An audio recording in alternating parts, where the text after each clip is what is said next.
wrap-up. Working on step 6 of the Melisma course. Didn't release it this week. Going to release it next week. You'll be seeing it then. A little extra work I have to do on that one, so you'll see why when it comes out. But be looking for that. And also getting back to the harmony course. You're going to be seeing some work on the harmony course next week as well. So both of those things are happening. So be expecting to see those courses and more coming next week. Now the musical tip of the week. Well, talked about last couple tips have been sort of getting you in that direction of singing more in tune. I hope I've been helping you. Again, the idea of understanding the air pressures and what's going on and so forth.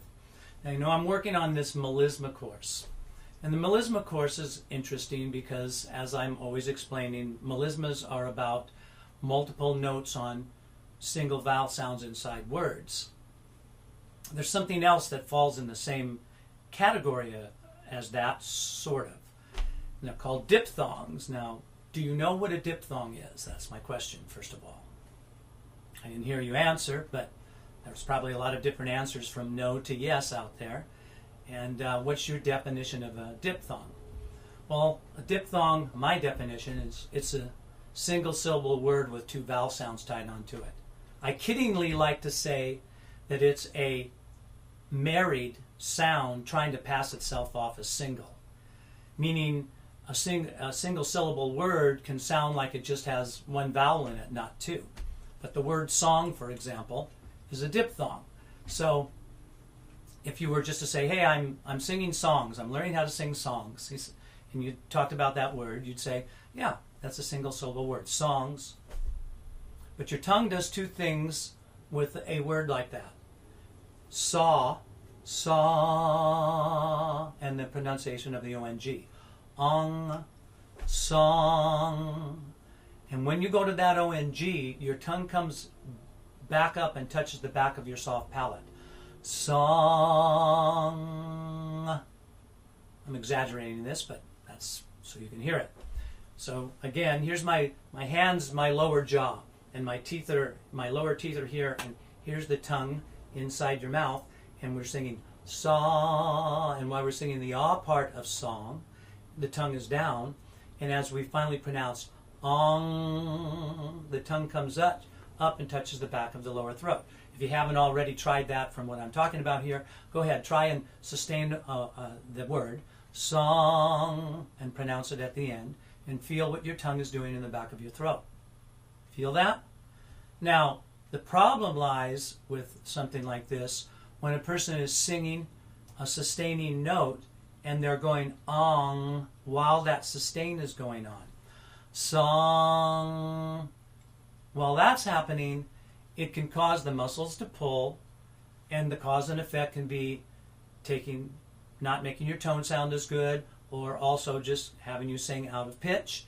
And again, depending upon where you're singing this in your range, even more problems can arise, because if you're trying to sing a word like that up on a high note or in your mix, you've got both being able to be in your mix and the movement of the tongue happening at the same time while you're trying to sing that word. So diphthongs are a problem in singing, and they create bad tone, and they create out-of-tune things, and sometimes even bad phrasing.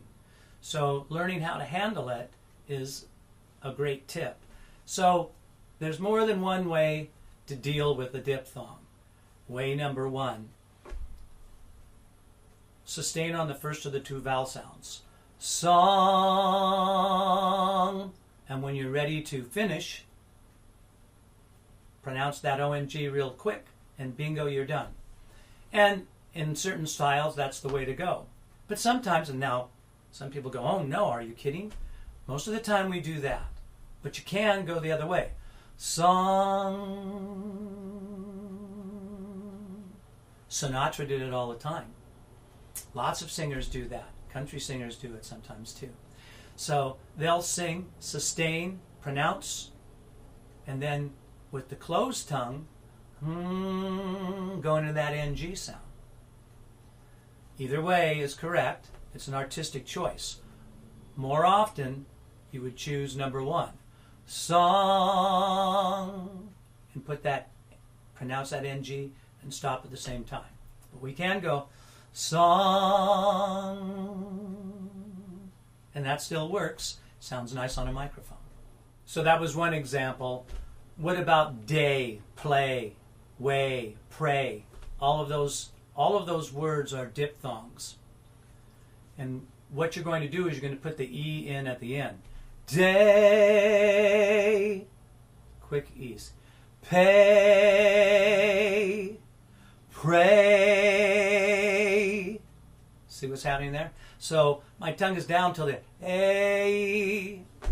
Now another word or sound is the word I. I've talked about this one before and said that the I is a throat killer. Anytime you have it in any word, fly, pie, sky, die, try, all of those, and you handle them the same way. You sustain on an ah and end with an E. I. If I put that E at the end, even though I'm singing an ah, it turns out to sound like I. So, fly. Same idea, see what I mean? So, diphthongs, sustain on the first of two vowels, and then come in and end off the second, in most cases. The only time that you do it the other way is if you sort of softening, going into the second, hey. I could work it that way. Pay.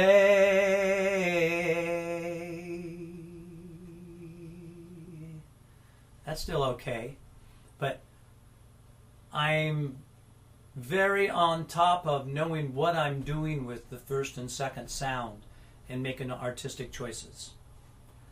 I'm going to say 8 out of 10 times sustain on the first vowel, end quickly on the second. Artistic choice to do something different than that, to sustain on the first, come into the second vowel, and maybe taper off at the end with that sound. Now, you will hear good singers do it if they have the control over it. Hey, and if you're on YouTube, use those tips as well. I hope they help you. But come on over to the website, totallyvocals.com. Check us out. Sign up for the free membership. Check out all of the songs that we have here. Check out the courses, lots of courses. And come over. We're all about singing. Come see us, totallyvocals.com.